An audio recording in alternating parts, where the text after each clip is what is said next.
Greetings, Minecrafters, and welcome to another exciting discussion in the woods. My name is Kimberly Quinn, and I'm thrilled to have another discussion today. I hope you can hear the woodpeckers, because that is the point.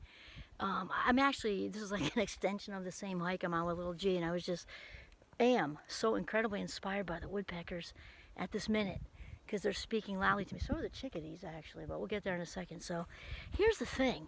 We've been talking about listening to your own whispers and running your own race and sticking with your purpose, being in alignment with your purpose.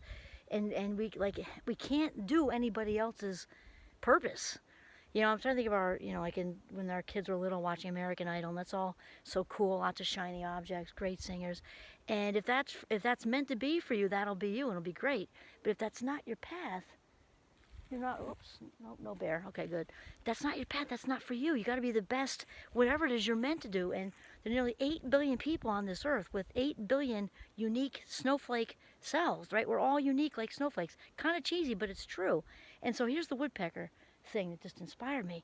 Woodpeckers know exactly what their purpose in the woods on this earth is. You know, they're out there, they're pecking away. They're just going crazy, getting the bugs out of there. And of course, in bird world, they have these beautiful red heads, at least the red-headed woodpeckers, obviously. And in bird world, it's not quite as fun to be the female because you have like this bland, you know, gray, brown. But I think that's, as far as I know, it's a protective thing when they have babies. Anyway, where was I going with that? Okay, so the wisdom of woodpeckers, here's the thing. They know what they are supposed to do. They know they're supposed to enjoy the woods, be in the moment, peck the heck out of the trees for the succulent bugs that are there. And they don't sit around. Picture this. They don't sit around, let's say 2 male red-headed woodpeckers. They don't say, hey, you know, J. Joe, have you ever noticed that your wife eyeballing those blue jays? You know, they have those beautiful blue feathers, and you ever see them getting a tuffle with each other over their women? They're so manly. And I watch my woodpecker wife just, you know, ogling those blue jays, the way they fight like that, and then their beautiful blue coat. No! Woodpecker's not loaded with jealousy and envy, and they're not loaded with whatever blue jays do. They run their own race, or better yet, fly their own path. They just inherently know.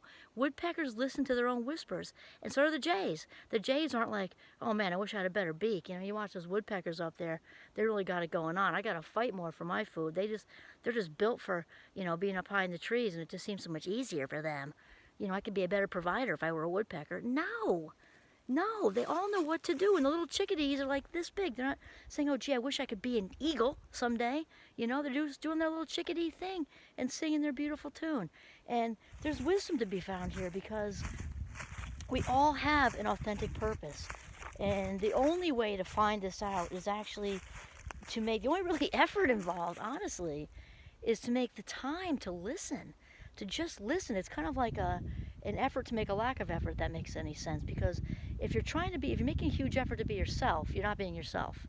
The effort just comes with stopping all the noise, filtering the noise, and just hearing the whispers. And for me, there's no better place to do this in the woods. It also happens in the Jeep, though you're obviously doing other things. There are cars on the road and whatever.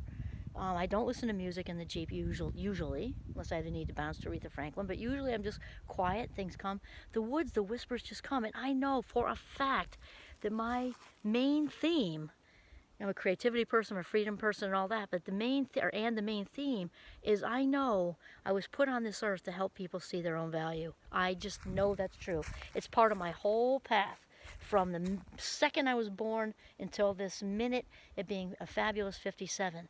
And my main mission in life, as I've mentioned, was and continues to be part of it. Now it's part of it. And when the kids were little, I was just both feet in their pool as far as being the best mother I could possibly be. And those of you who know my life story would know why. And it's in a healthy way. I worked through my stuff. It's in a very healthy way to watch them grow and just love them, and to help them see their value, to help them just know with confidence that they are loved, they are worthy of being loved, and everything about them is lovable. Every single thing about them is lovable, and their spirits are perfect. Mission accomplished, okay? Mission accomplished. And then that leaks the same theme of helping people see their value. There's lots of other stuff I don't need to get into. I've done all kinds of little things and volunteer things, and that I didn't even know I was helping people see their value, because I didn't have the consciousness for it yet. And now with educating, with my Mindcrafters, my Cog Psych class, when we talk about anything, you know, obviously with psychology, we're talking about anxiety in a class I used to teach, which is now since merged into a different one, so I don't teach that. We talked about, you know, addiction and gender and how it came. Not like therapy and anything. It was just like, that was the topic, and they started to share stuff, and like, aha moments. They're all 18. You know, they're all 18, and they're starting to see their own value. And I remember I had one of my little first years, just adorable. I know I shouldn't call young adults adorable, but they really are. And she was just coming into her own with her sexuality, and we got into how studies, oh, the birds are chirping so loudly, studies about how the, you know, genes, gay genes isolated in mice, and also in, I think it was sheep. And just, you know, the thing is that gay is not a choice. Gay is, you're born with this, right?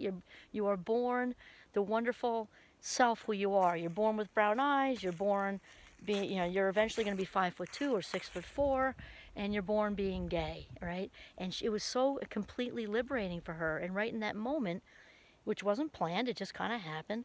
Value, you know, seeing our own value.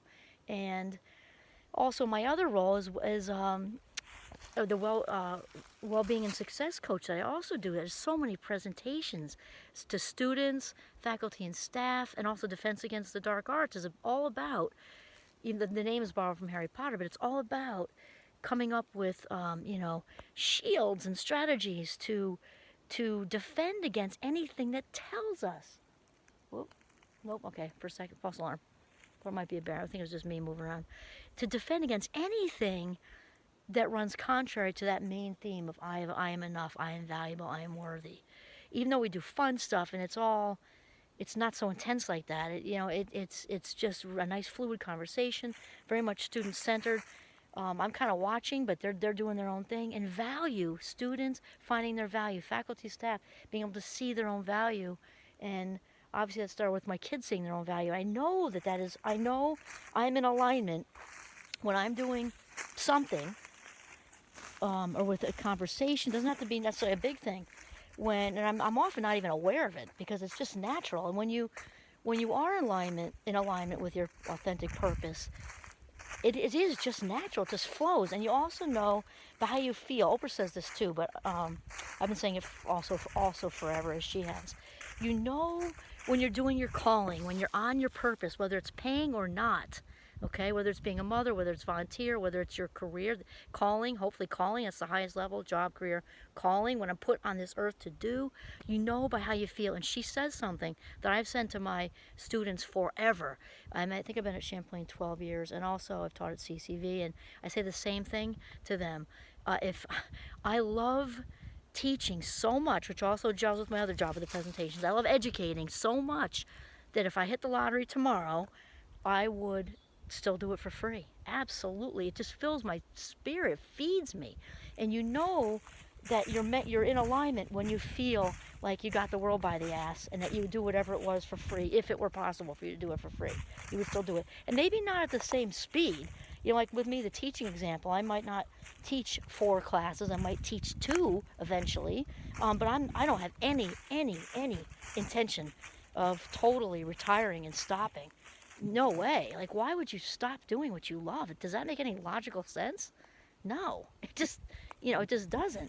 And so, there you go. Wisdom of the Woodpeckers.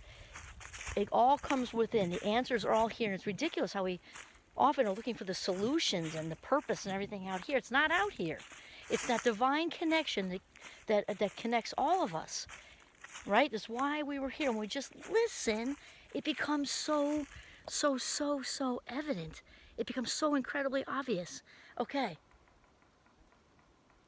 I couldn't have scripted that better. That's awesome. This is Kimberly Quinn signing off with the Woodpeckers from the deep woods of northern Vermont. Have a mindful day.